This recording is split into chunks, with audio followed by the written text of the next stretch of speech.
Come back, Compas. That's what it is, man. Make sure you Appreciate guys it. tune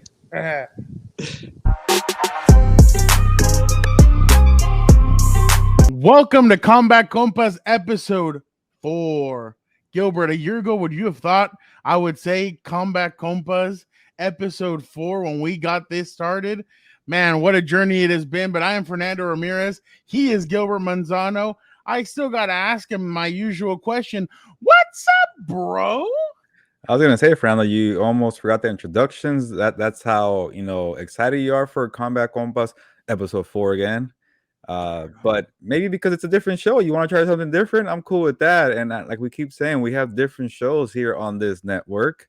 Not just a program; it's a network. We're growing. Yeah. It's gonna be an empire. I keep saying it. I know. So you want to try new things? That's cool with me. We have a big guest. I'll let you talk about him right now. But it's about wrestling today. WWE. What? And then some boxing today also. What? Andy Ruiz against Luis Ortiz is this Sunday. And we have predictions. And also, Fernando, we're going to be ringside for that one on Sunday at the Crypto.com arena. Ooh, that's going to be a good one, Gilbert. That's going to be, I mean, it's interesting to see a fight on a Sunday, but definitely this is going to be a big fight, especially for Andy Ruiz, who's trying to get back to the top and everything. And it'll be a good one. But yeah, no, BJ Cruz. And by the way, I got to keep the what's up, bro. I think people enjoy it. I think you enjoy it. It wakes you up. It gets you ready.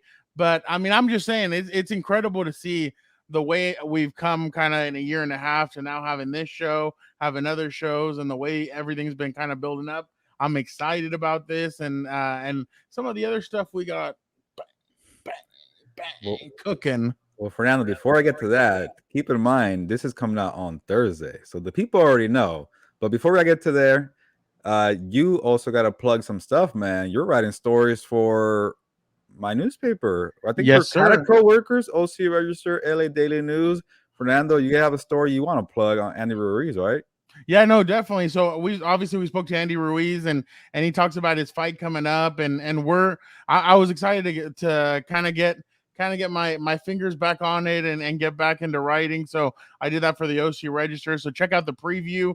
It's my first one for my first piece for the OC Register. And guys, obviously breaking news. Dun-dun-dun, dun-dun-dun. Maybe that's Sports Center, my bad. Obviously breaking news for Compas on the Beat. We do have 2 new shows that we're introducing.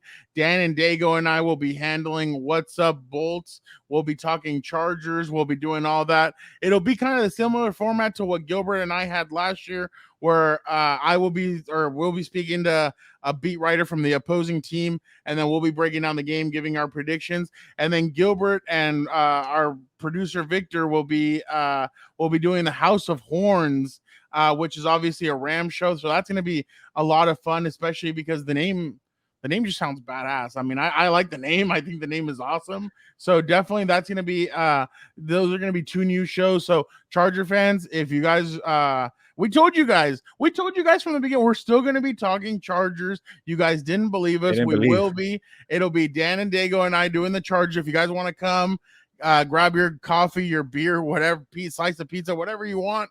And if you're a Rams fan, you got Gilbert, you got our Vic, the producer. You guys can go over there and listen to the Ram stuff. So we're giving you guys a lot of stuff, and Gilbert and I still have our regular things to do, and we're still doing all these different shows. Combat Compas, what is still here? Compas on the Beat, what is still here? We're just adding 2 new shows to this, and we're very excited about it. And it's all for you guys. Yeah, and I'm glad that we finally got it out there because, I've been trying to hold this in. We've been trying to put it in the works. Okay, I'm covering the Rams now. For now, they're going to be doing some stuff with the Chargers. Like, it makes sense to get 2 shows. I know we're splitting up. I know you're heartbroken about the kind of split there. But your brother's doing good things. Dan and Dago, I'm working with Victor, producer. He's doing good things. And I know there's kind of a little rivalry there. Well, there is a rivalry. Let's be real. But fantasy football brings people together. You have some players on the Chargers, some players on the Rams. Just watch both shows, or even just hit the like button, subscribe, tell a friend. You don't have to watch. Just kind of spread the word because we have a bunch of shows, and I'm just excited to have it out there. House of Horns, What's Up Bolts on Apple Podcasts, on Spotify, on YouTube. Do all what you got to do. Review, comment, all that stuff. But Fernando, I'm done plugging because people are at this program here for the network. I love saying that, The for network. Combat Sports. And today we got WWE talk with your boy BJ Cruz. Tell us about BJ, and then we'll go to the interview. Yeah, no. So BJ is a guy that he's been in the podcasting world for a while, and he really has done some great stuff. Started off at Bleacher Report, moved his way up to he's worked for The Athletic. He's now at the Ringer doing some WWE stuff. And it was funny because recently he was at a pay-per-view, and he'll tell us all about it. He was at SummerSlam, and he's like, we get taken into the back, and we're like interviewing Bobby Lashley and some of these guys, and you're just like, oh wow, fresh off of them just coming off of winning their match, which that doesn't happen, Gilbert. That rarely ever happens. AEW does it, but WWE hasn't done it. So maybe WWE is trying to test some things out. Maybe that's the direction that they're heading in. But I think it'd be awesome, especially because you saw, Gilbert, a couple of weeks ago when we covered the WrestleMania 39 event. Wrestlers have a different persona. They have different characteristics. So them coming off a match, I think it would be a lot of fun to see how they are. But yeah, let's get to it. Let's talk to our boy BJ Cruz and talk some Clash at the castle with BJ.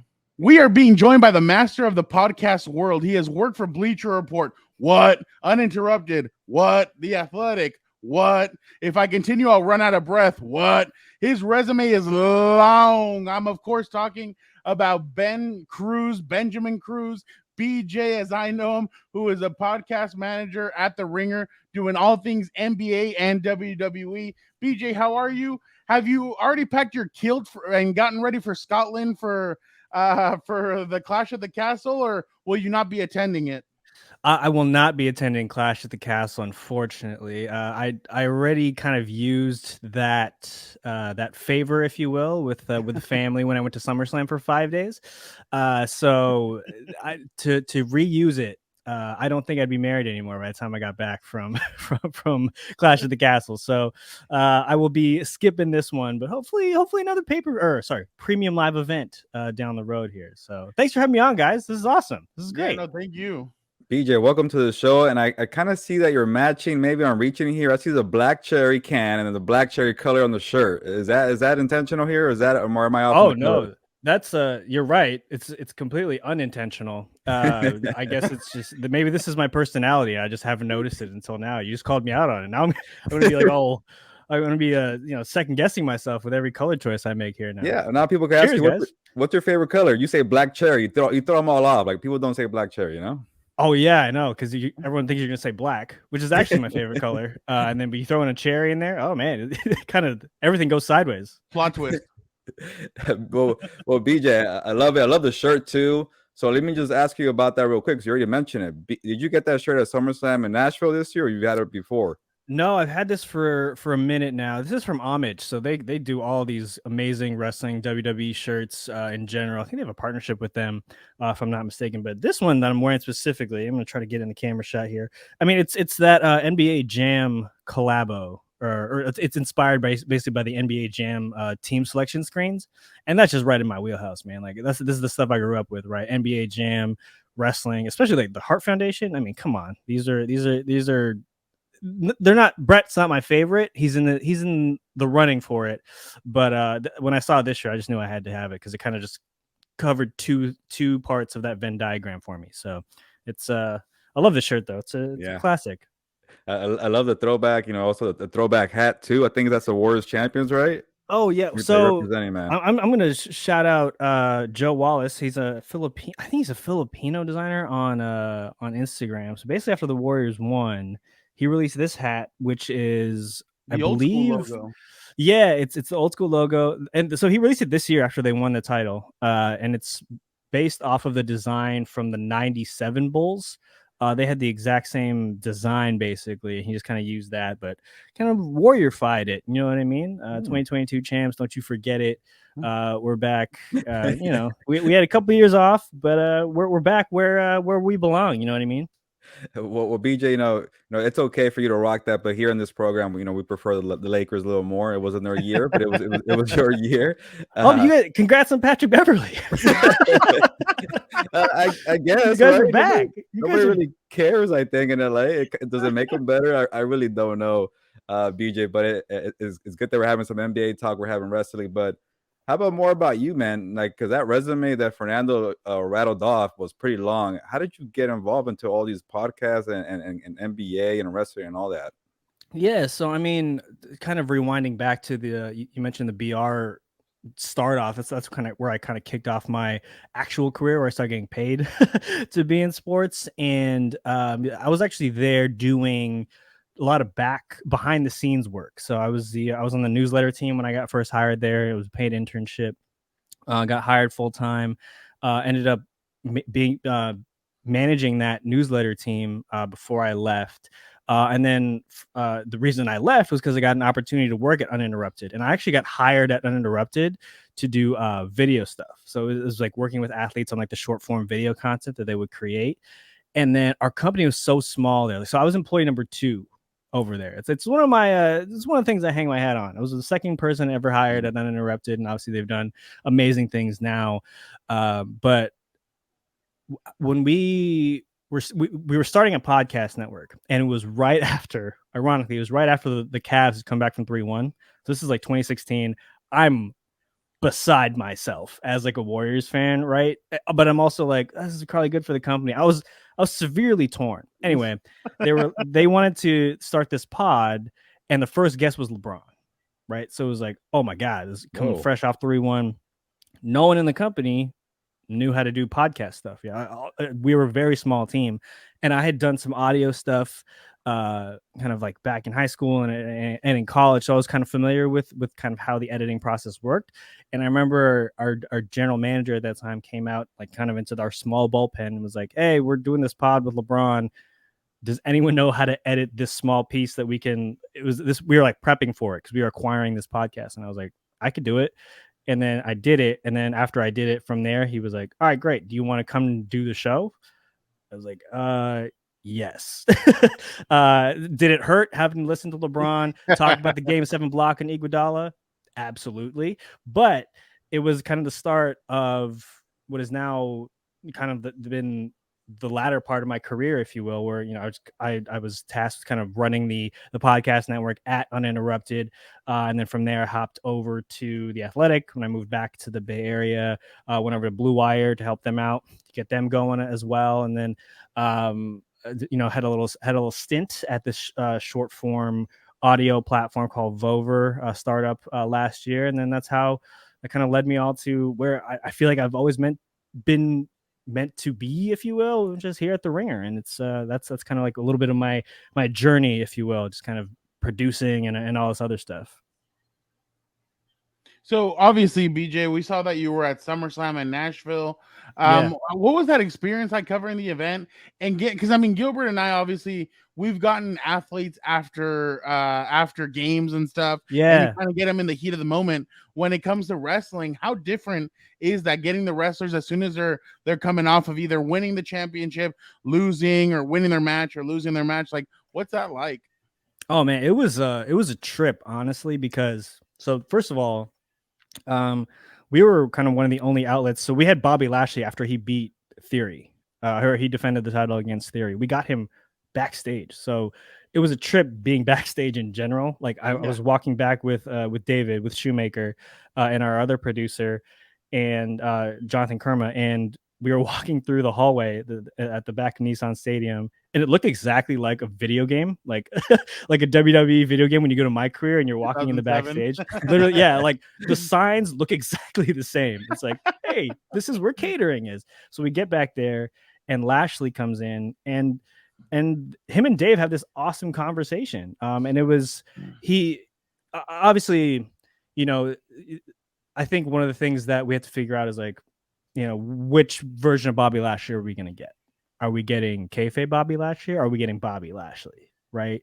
So luckily, you know, he kind of towed that line pretty well, where he gave us a little bit of, you know, why did Theory tap out so quickly? Like, oh, well, he wants to save himself for the cash in afterward. Right. Or he's talking about how he can take on any challengers for the US title. And it was that, but he also kind of gave some some stuff behind, or also like just as himself, which was super awesome. And I know, that's becoming more of a norm on the AEW side, and I would love to see that more. I think we're starting to see that more kind of on the WWE side as well. And I think that's one of the corners that we're starting to cover over at the Ringer, is just like after matches. You know what I mean? Like David, I remember when I first started, I started around WrestleMania time, or a little bit before WrestleMania, and they got Cody right after he debuted at re-debuted at WrestleMania, which was an incredible get. And it was literally right after. More than one special family.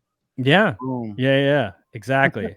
An amazing moment, right? Where you're just like, this is crazy. And then when I saw it come through that episode was being uploaded, and I lost my mind, and I was like, oh, I hope this becomes the norm. Like, this is awesome. This is what it should be, right? And kind of like in the Nick Khan era, where things are, well, and I guess now the Triple H era, where things are starting to feel more like sports, if you will. It's an awesome thing that I hope they keep building upon. Yeah, that's very cool to hear, BJ, because you always hear like the dumb kind of tired joke, like it's fake. Why should we treat it like sports? I'm like, they're still athletes, man. Like they're putting in the work, and then try doing promos and acting, and then being an athlete at the same time in front of thousands of fans. So I like that they're doing that. Gilbert, you got it wrong. In front of the millions. That's right, and millions. I blew that opportunity right there. But BJ, that was cool to hear that point of view from Nashville. How about with this, Clash of the Castle? Is it in Scotland? Is this something unique? Do you like this idea? What do you expect from this? No, I mean, I think it's great. Another stadium, if you will. Like, again, I didn't realize this until we were in Nashville. We were talking to Finn. So we had Finn Balor on Cheap Heat, and they haven't done this type of pay-per-view in like 30 years, right? I think Wembley they did in 92. It was Bulldog Brett, I think, was the main event. And they did one in Australia too, down under. Right. Yeah, but I mean, in the UK specifically, they haven't done it. So I think to be back there, I think is really special for a lot of people. But I mean, like, I was, before I hopped on, I was kind of looking at the capacity of it. It's like 63,000 people. I mean, that's a lot of people. And the UK wrestling fans are wild. Like, that's going to be a hell of a show, a hell of an environment, right? We'll see what the show is going to be like. I think it's going to be great based on the momentum and the past couple of weeks. But that crowd, I think it might be raucous. I still remember one time on Raw, they hijacked Raw by saying, "Oh, Bailey." Yeah. And Charlotte was trying her hardest to talk, and she just couldn't. They were drowning her out. So those fans are obviously crazy. But BJ, obviously one of the biggest matches of the night is going to be when Gilbert's tribal chief gets into the ring to defend his title against Drew McIntyre. Now, in the past with Vince, usually wrestlers lost in their hometowns. It was known that like Cena would lose in Boston and other guys would lose in their hometowns. Could you see Triple H change that and maybe McIntyre lose, or do you feel like Roman will continue as the tribal chief and as the champion? What's your gut feeling on that one? Man, I've been trying to analyze this and figure it out. So before I get to like my actual prediction, I've seen a couple of theories that I enjoyed, which were that they split the titles somehow. Like, I don't know, Roman and Paul and Heyman come up with some sort of shenanigans. I had a good one. I had a good one. I had a good one. That theory comes in. He cashes it in. He takes both championships. And then Paul Heyman goes through remember, he's a lawyer. His father was a lawyer. He goes through the contract and he says it's only one title match. So Roman keeps one and Theory keeps the other. And that was like one way. The other way, I thought maybe they do a ladder match, not this month, but next month. And maybe like a Seth Rollins and a Roman Reigns go up, each grab a championship, both fall off, and Seth keeps one, Roman keeps the other. Then John Moxley is the champion over in AEW. Yes. You got the Shield all carrying champs. Gold. I mean, WWE, Nick Khan. I'm one phone call away, my guy. Like, just get. I know. I could be a writer for you. You're coming for Triple H's job, apparently. No. That's the King of Kings. I bow down to my guy. I wouldn't steal his job, but hey, right hand man. I could be his Paul Heyman. I could be Triple H's there you go. Yeah. I mean, I'm just I throwing like it out that. there. I like that. Let's start that on Twitter. The hashtag. We'll like brainstorm after we get off here. But There you go. Yeah. I mean, so to your point of wrestlers, we can use that term now. By the way, wrestlers. Oh back. yeah, beautiful. Losing typically in their hometowns. I feel like this is a way. It could be a way where one, like you said, it kind of reverses that Vince mentality of that, but also them kind of paying back Drew for being. He was an awesome champion kind of during that COVID run, right? And the way he had to carry it with no crowd, and then the Thunderdome, which we could argue all was it really a crowd? I think this is a way to kind of give him that moment, right? Because that moment where he basically squashed Brock at that Diet WrestleMania was a great moment for him, but he didn't get that pop. Right, like he got that pop at the Rumble when he won, which was awesome. But usually when you're on that journey, you get that culmination pop at Mania when you go over, and he never got it. And I feel like this is a way for them to do that with, again, a crowd that's going to be bonkers. I might be more excited about the crowd than the actual card, but I think this is. I'm going with Drew, but barely, and I think that they'll find some way to get the title or titles back on Roman in time for kind of lead up to Mania against the People's Champ. I'm kind of skipping ahead here, but that's where I'm going. Well, BJ, let me ask you about Seth Rollins, because he kind of has like an interesting path. Goes from kind of like the super kind of hero guy to a villain. He's been stuck on the villain, but a losing villain. He's with the Cody Rhodes kind of storyline.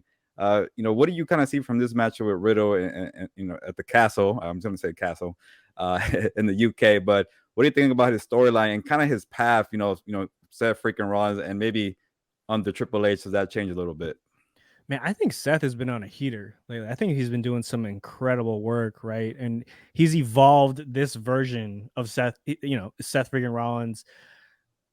It's like, it's kind of Joker adjacent, right? Where he's constantly laughing and he's wearing all these outlandish outfits, which, by the way, I don't think he's doubled up yet. And that might be the most impressive part, where it's like, do you think him and Becky shopped together at the same place? I think they were, right? Where they were just like trying to one up each other, and they're just finding these outlandish stores. They were going on Etsy and just creating all these custom suits. But I mean, I think he's been incredible. And right, he's technically a heel, right, in this feud. But if you listen, when he's out there, he's getting a babyface pop and babyface cheers, which is a credit to him, because again, he's one of the most incredible performers, period, like in the game. And I think this thing with Riddle has been really, really good. And obviously when they pulled it from SummerSlam, this was the expectation, right, that they would bring it back for Clash. So, I mean, I'm excited for this match. Personally, I know everyone's kind of really hot. Riddle's riding high, especially after RK Bro. Speedy recovery to Randy Orton. But man, I hope Seth goes over, because again, he's put on some bangers lately, right? Like the Cody thing, that trio of matches was. I don't know how they kept doing it. They just kept getting better, right? And then, obviously it sucked that Cody got hurt and we couldn't see that culmination of his career, or his championship pursuit. But Seth is on a heater, and I think he needs to have a title run at some point here. And with Triple H at the helm, why not, right? Especially again, if we're talking separating titles, put one of them on Seth. Yeah. He's that good. He's that freaking good. I love it, BJ. I like that idea, that plan. I think you two guys are on something here. We're creating storylines for WWE. But the other two I'm interested in, or I want to know more about, or I'm wondering when they're going to come back, is Sasha Banks and Naomi. Could this be the event for them to come back and make that return? Because you hear the little whispers and the rumors that they're finally on the good side. Well, at least with Triple H. Yeah, I mean, I feel like, so have they? Is this when the finals of the women's tag tournament is going to be, right? So I feel like it would be great, because again, we're talking about that pop, right? Alexa Bliss and what's her name they're going to fight with with the EST. They're gonna fight with Bianca Belair. Oh, right. So against they're in that Bayley. they're in that 6-woman. Yeah, exactly. 6-woman tag So, match, right? so there's no big not like it's not a big tag team women's match. So it kind of feels like they're gonna interject the crowd with Sasha and Naomi. Right. Oh, so wait. So the tournament can't culminate there. Wait, no, the tournament should be done soon, right? Because Dakota and Monday. Io are in the finals, right? They're in the finals. Oh wait, how's that? Because I know that part of the bracket got messed up because of that injury to Gigi. So will it be done? We gotta look at this. But that being said, if they come back, that pop again here would be the place to do it, right? I think they're going to get a massive pop anywhere that they come back, you know, Sasha and Naomi, but to do it over there, oh boy, they again, those UK fans love them. They love them some football, like their version of football, and some wrestling. So that return is going to be, I mean, again, the return of Bayley, Dakota, and Io at SummerSlam was wild, right? That was wild in Nashville. I was there. I was ringside, and it was I lost my mind. Everyone, if Sasha and Naomi come back in Cardiff, or sorry, in at Clash, it's gonna be a monster moment.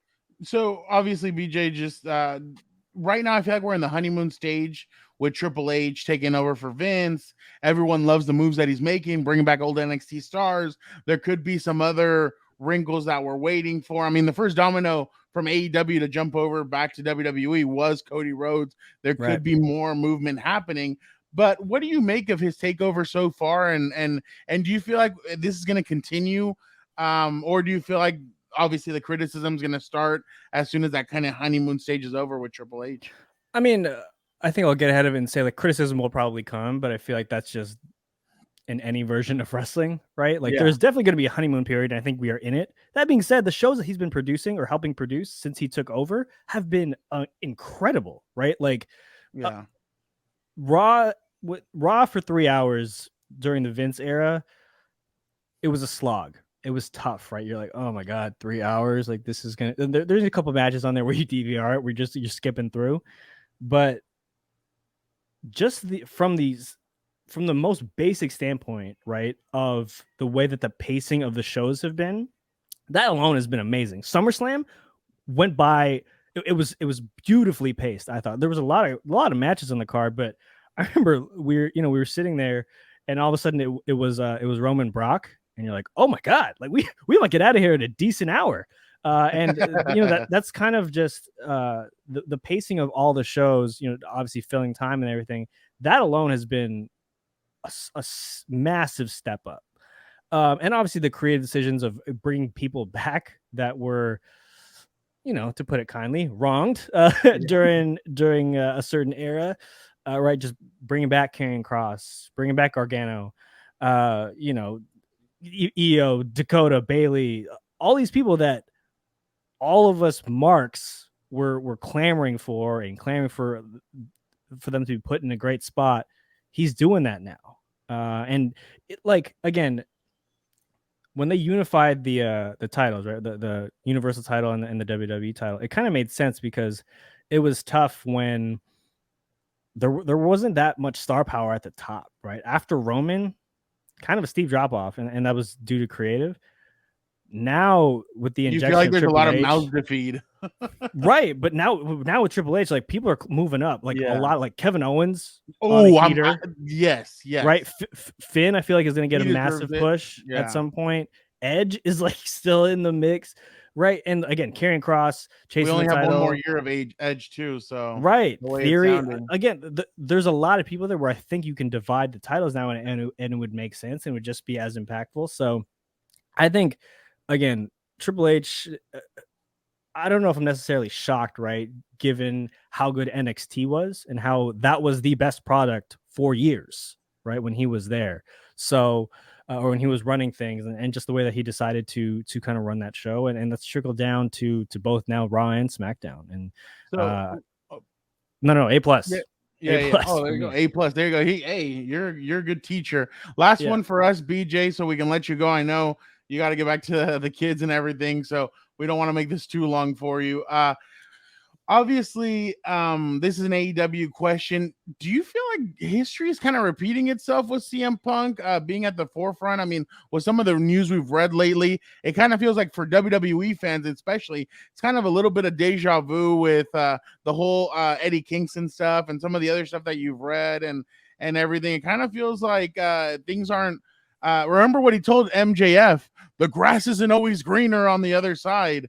So I don't know what you make of what's going on with CM Punk over at AEW. So it's been about a year since he came back right over there, and the year was too much. Yeah, it was okay. I don't know. I after the initial shock of him actually being back in a wrestling ring and actually taking a bump and cutting a promo, which he's still very, very good at. If you kind of look at it objectively, like, he's nowhere near the same guy in the ring. No. Right. And that's fine. Like, when you age, you lose a step.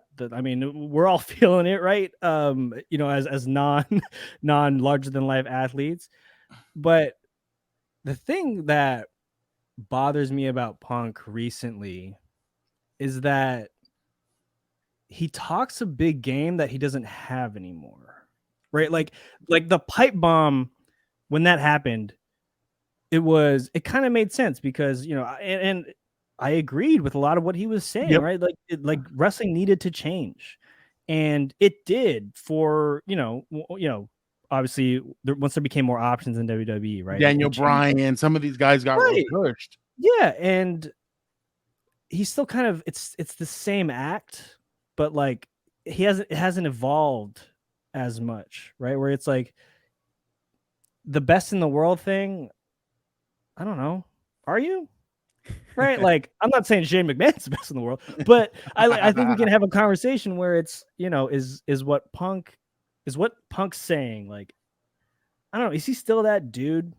And I don't know. I enjoyed the hell out of him getting squashed by Moxley last night. And look, they're probably going to run it back at All Out, and that's totally fine, right? He's still a big draw, but if he didn't get injured again, right? If he didn't, I mean, I think that's a work. I think that's my gut. Is my feeling is that it was a work. And I was to borrow something from the Masked Man show that dropped today. They were talking about it might be penance. It might be kind of punishment for Punk for kind of going off script last week and calling it Hangman, right? And that would make sense too. But again, you gotta.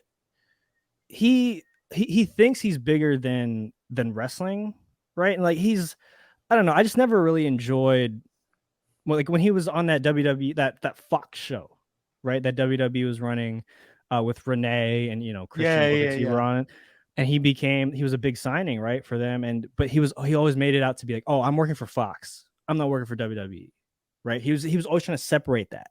Yeah. And it was like, what? Why? What? I mean, I get you have bad feelings from there, and maybe those linger and whatever, but I mean, at some point you're getting checked to be on TV, right? And I'm sure he was fairly compensated. Oh, I'm sure he got the bag, and I don't know. It's especially now, like, you hate to see people get hurt, and in the way he got hurt, and he was fine as champ, but I don't know.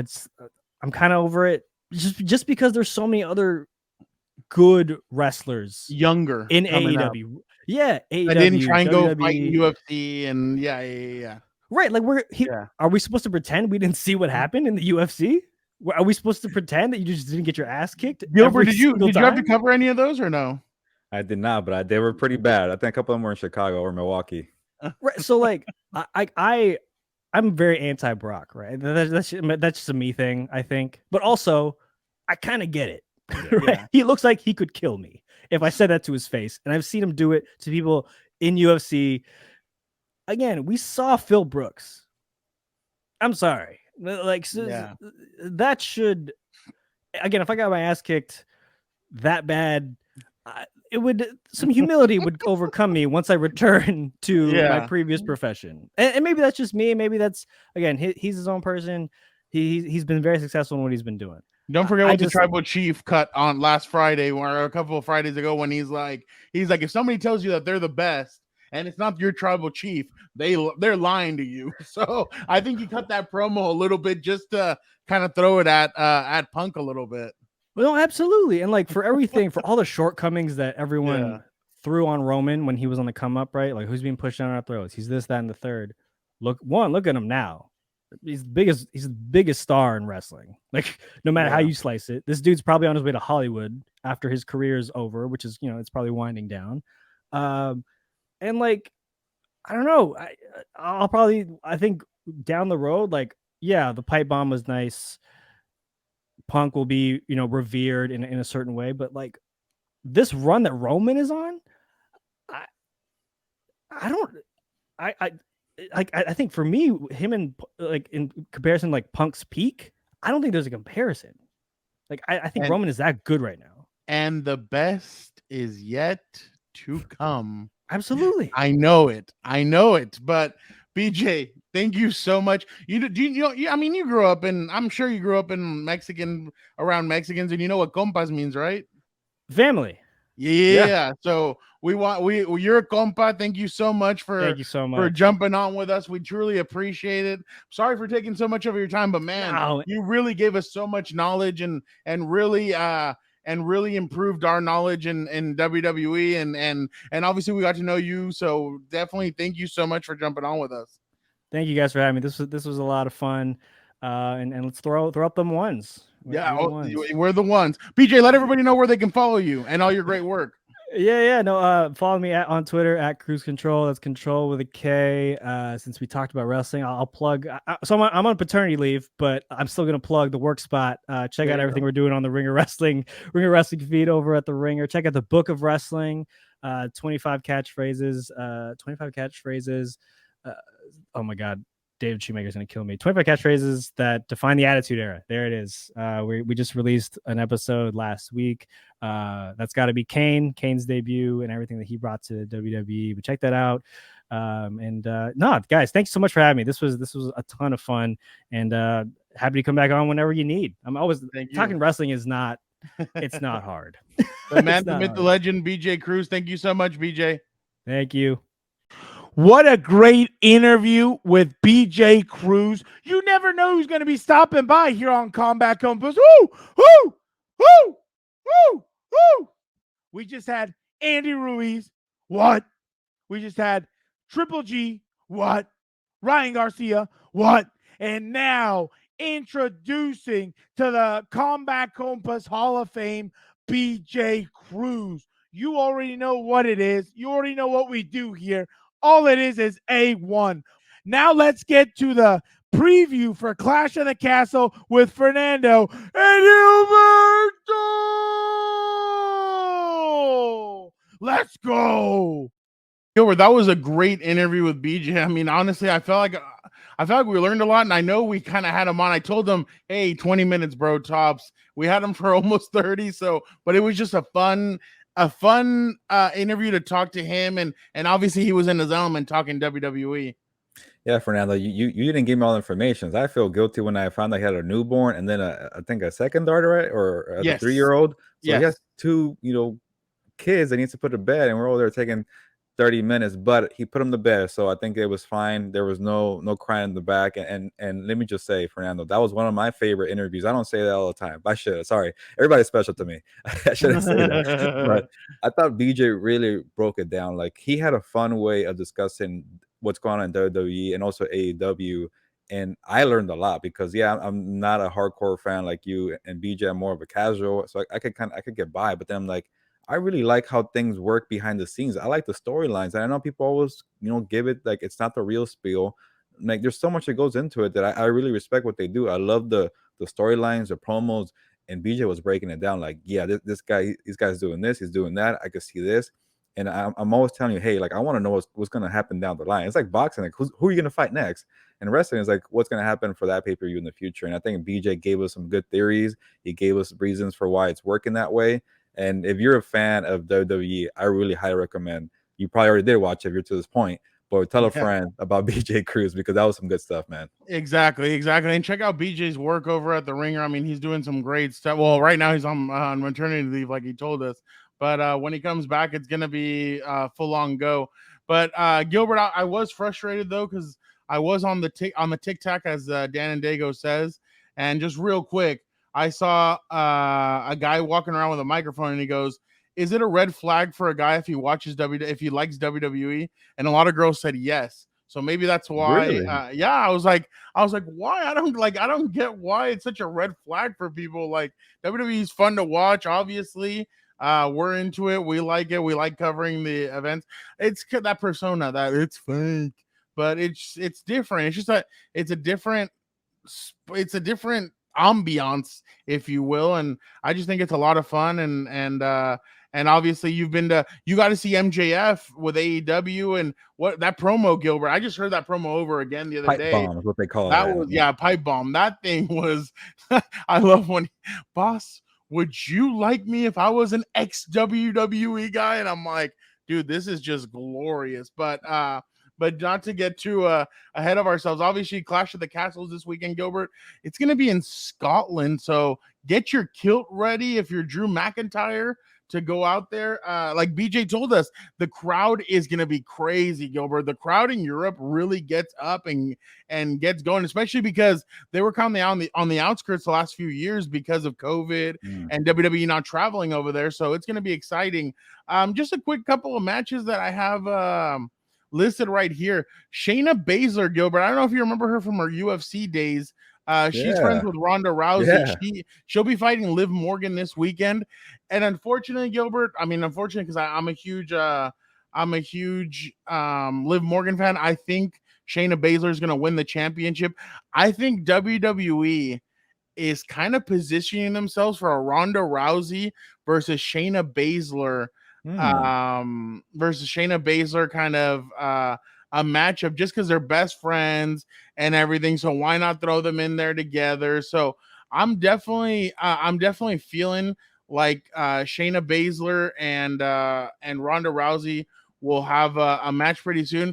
And I'm sure WWE likes Liv Morgan, but I feel like this championship, they haven't done her they kind of done her a disservice. I don't think it's been the biggest wow factor that I thought it was going to be. But here's a video of actually Ronda Rousey on TikTok. Ronda Rousey and Shayna Baszler, they were training the other day together. And if you see right there, they're going over Liv Morgan's finisher. So that's Liv Morgan's finisher. So Ronda's trying to go, and that's for the viewers out there who are listening and aren't being able to watch. Ronda Rousey and Shayna are going through Liv Morgan's finisher, and Ronda's trying to show Shayna how to combat it and how to reverse it into a headlock, which a headlock is basically what Shayna Baszler does, and that's kind of her finisher. So she's trying to show her that. Look at Ronda Rousey being a trained wrestler now, giving pointers to people, Fernando. I know you and your brother are gonna love that improvement of Ronda Rousey. Sir, I have never complained about Ronda Rousey the wrestler. Ronda Rousey the wrestler, she's fair, good in there. Fair. Okay. It's the other stuff that I can't. It's just weird to me you're giving her a compliment now. I can compliment people. I can compliment anybody. I'm a good person. I can compliment anybody. But that match, I think, is going to be Shayna Baszler. Shayna Baszler's overdue. She's very good in the ring. She's a very good character. I feel like it's time for Shayna Baszler to win a championship. So I'll say Shayna Baszler wins.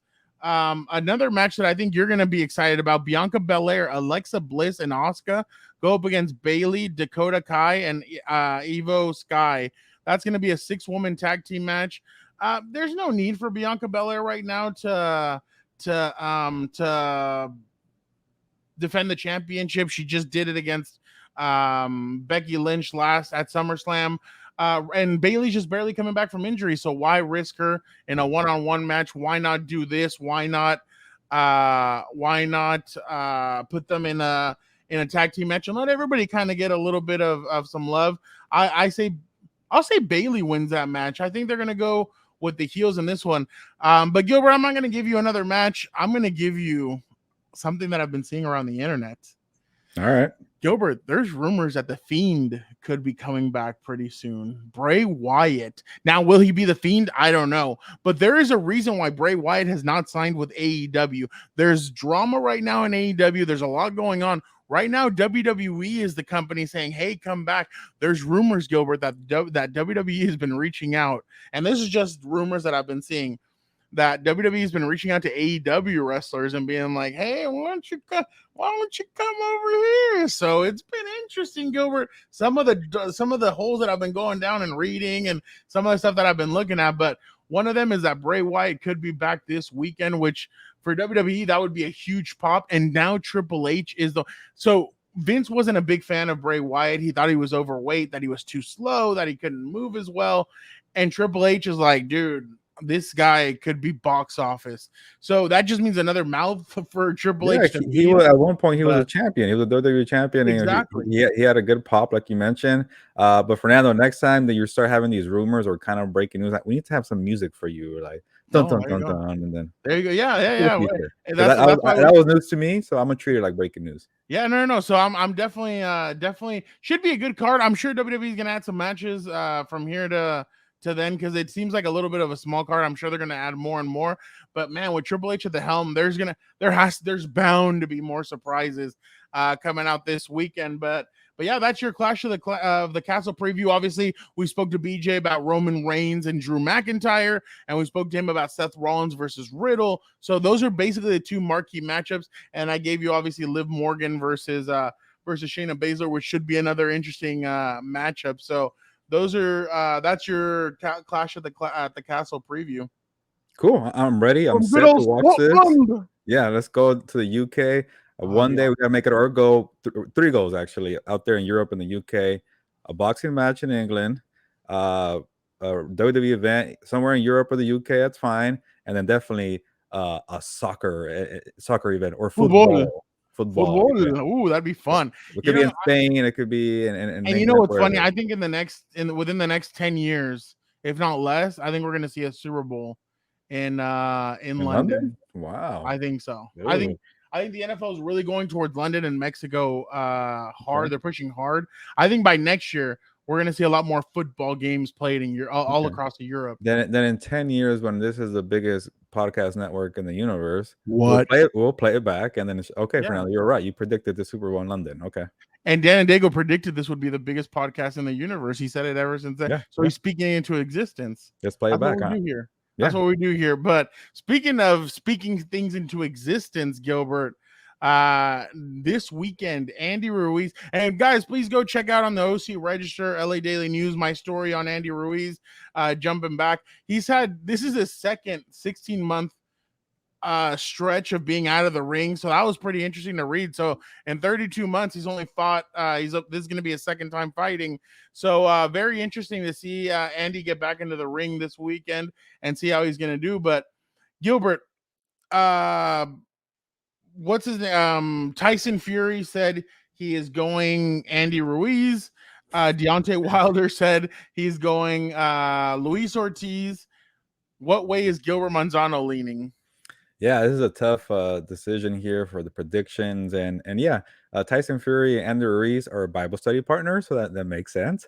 And Wilder and Luis Ortiz are compas, according to Andy Ruiz. So there's some biases. So the people are coming to us to kind of separate the biasism and make a fair prediction here. And this is a tough one, Fernando, because I know it is. They're kind of similar. They both have power. Yes, Luis Ortiz is bigger. I think maybe the power might be the same. Maybe I'll give a slight edge to Luis Ortiz on the power. He really rocked Deontay Wilder, but then again, I don't know how Wilder's chin is after seeing him against Tyson Fury. But they both have powers. They both have cardio problems, and Luis Ortiz is 43 years old. I should probably double check, but I don't remember the last time he's been in the ring. It might be a lengthy layoff. So do that research for me, Fernando, please.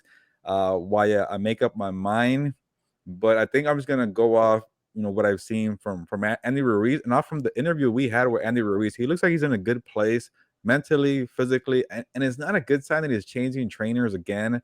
I think he got caught too much against Chris Arreola because he was trying to be more defensive fighter, because that's what Eddie Reynoso is known for, the counter combinations, like that's what he did with Canelo Alvarez, and he does that so well. But not everybody could pick that up so quick. So maybe now he's more of a brawler. And you heard Andy Ruiz say, what is Anthony Joshua doing with against Alexander Usyk, not being aggressive? So he wants to be a brawler. I will say both guys go down. They take a hit. It's going to be a fun fight. It won't go longer than 8 or 9 rounds. But Luis Ortiz has a good chin, though. But he got knocked out by Wilder. But Wilder has crazy power. Yeah. But I will stop rambling. I will go Andy Ruiz Jr. He's a younger fighter. He looks like he's in shape. He's in a good headspace. And I think he wants to get back to another title fight. So it's going to be very close. 2 guys go down. But I think Andy Ruiz gets it by knockout in the 9th round. So he just fought January 1st, 2022 against Charles Martin. Oh, he's in. Maybe never mind. I He missed the fight. He TKO'd him. Oh, man. But before that, it was a 2-year layoff, or a year and a half, about a year and a half layoff. Yeah. He had fought Alexander Flores November 7th of 2020. Yeah. Now that I think about that, Charles Martin and Luis Ortiz fight was like a Fox card that I knew I did not watch. So that's impressive, though. Thank you for letting me know, and that I will do my research better. We were recording this a little early here on the week. That's how excited we are about this fight, Andy Ruiz against Luis Ortiz, which I'm not happy it's gonna be on Fox pay-per-view. It shouldn't be on Fox pay-per-view. It should be on Fox regular. But that is my choice. I don't know what you think. $75. Leash. What do you think, Fernando? About the price? No, I'm sure. No, I want to say I think Andy's gonna win this fight. I think Andy. I think it'll go to decision. I don't think there's gonna be a knockout. I think that Andy. I think Andy needs to finally put one together where he can go the distance against Joshua. Obviously it was the second time he had fought, but he just looked gassed. He looked overweight. Now he's gotten himself into shape. He's really tried to climb back, and he kept on saying it. He's like, I want to regain my belts. I want to make it back to the top of the mountain. I want to be the best again. And this is literally his, I don't want to say his last chance, but this is his chance to kind of jump back into that heavyweight picture. If he beats Ortiz, he jumps into the maybe fighting Deontay Wilder. I think he needs a Wilder fight before he goes to Usage. Yeah. But I don't want to see Anthony Joshua and him fight for a third time. I've already seen that one twice. I don't think he needs to fight him. But I do need this. I would want to see him and Wilder, and then the winner of that goes and fights Usage or even Tyson Fury if Tyson Fury wants to come out. By the way, Gilbert, just real quick, Tyson Fury came out and said Floyd Mayweather got $500 million for fighting Pacquiao. $500 million for fighting Pacquiao. I want at least $400 million to fight Usage. So he's like, and I know these guys have the money. So I don't know what you think about that. Then that pretty much guarantees that fight is going back to Saudi Arabia or I forget, the UAE. I'm so terrible with the United Arab Nations. There you go. Yeah. They're going back there because that's where the money is. That's where the fights are happening there. I'm disappointed, but I can't be a crybaby American here about that. He could get the money there, but then maybe the second place where you get the most money is in the UK because Tyson Fury is a big draw in London, but also he's done well in Vegas with Deontay Wilder. I don't know if that fight can make it for Wilder because Alexander is not as known as Deontay Wilder in Las Vegas. I can see the fight being though overseas, either UK or you know that place. I'm ready for Sunday, Fernando, and it should be a good heavyweight battle. Yeah, no, definitely. And guys, again, check out our articles. Check out What's Up Bulls, House of Horns. Check out Compas on the Beat. Check out everything we got going on. I know it's a lot of stuff, but also next week the season starts, Gilbert. NFL season. Who knows who's going to join the Compas next week? I mean, I don't know. Who's going to join the Compas, but you guys got to be on the lookout because we may have some special guests. So you never know with us. You never know what we're getting at, but be on the lookout. We got some great stuff coming up. Don't forget to check out the Rams articles for Gilbert. Gilbert has a short week next week. On Thursday night he will be at SoFi Stadium. Bills Rams. This could be a Super Bowl preview in September. Who knows? But definitely a lot of cool stuff coming out from Compas on the Beat. We're not done just yet. We got a lot of fun stuff coming up, and definitely check out everything. And I'm losing a lot of saliva because of all the shows and all the content we got pushing out. But we're definitely excited about what we're doing here at Compas on the Beat. Yeah, we're going to be pretty busy that first week of the NFL season, especially me because of the short week on Thursday.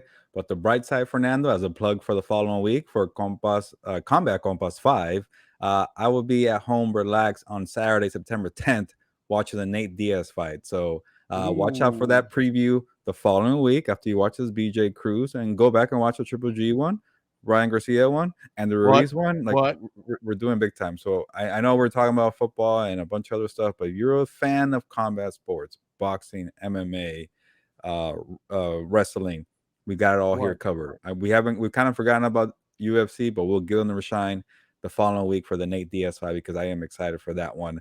But Fernando, I think on that note, I think it's time to go, unless you got anything else. No, just real quick, and don't forget, guys, Triple G still hasn't fought, so you can still go watch the interview where I straight up asked him, hey, with all the stuff with Canelo and everything that happened, do you respect him still as one of the top fighters in the world? What did Triple G have to say? Go check it out on Combat Compas and see what Triple G's not shy in telling the world what he feels like. So it was a good interview. But yeah, no, Gilbert, for the time being, it's time. ¿Sabes qué? Vámonos. Ya nos vamos, pues vámonos.